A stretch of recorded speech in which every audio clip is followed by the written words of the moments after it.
Menanti hampir 2 tahun lamanya, namun tidak ada kepastian. Puluhan pensiunan PT Pusri menggelar aksi damai di depan kantor Pusri guna menuntut hak mereka, yaitu tabungan hari tua atau THT yang belum dibayar.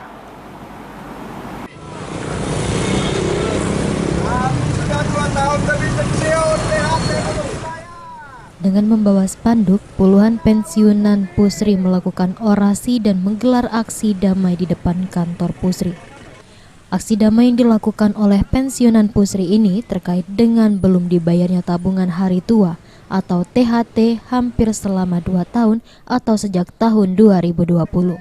Dais Ibrahim selaku ketua pensiunan Pusri mengungkapkan jika mereka menuntut haknya sebagai mantan pegawai yang belum dibayarkan hingga saat ini.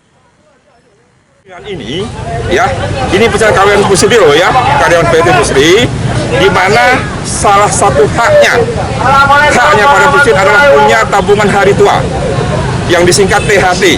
Nah, tabungan hari tua itu yang dikelola oleh Pusri, perusahaan tempat kami bekerja selama ini, ke pihak ketiga.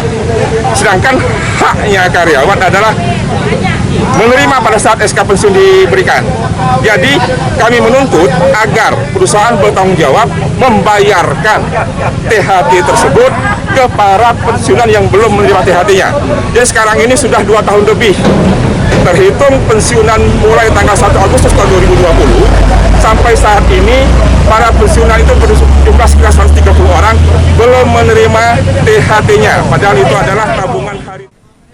Selain menggelar aksi damai, para pensiunan Pusri ini diajak berdialog oleh pihak manajemen Pusri untuk menyelesaikan permasalahan yang dihadapi oleh para pensiunan.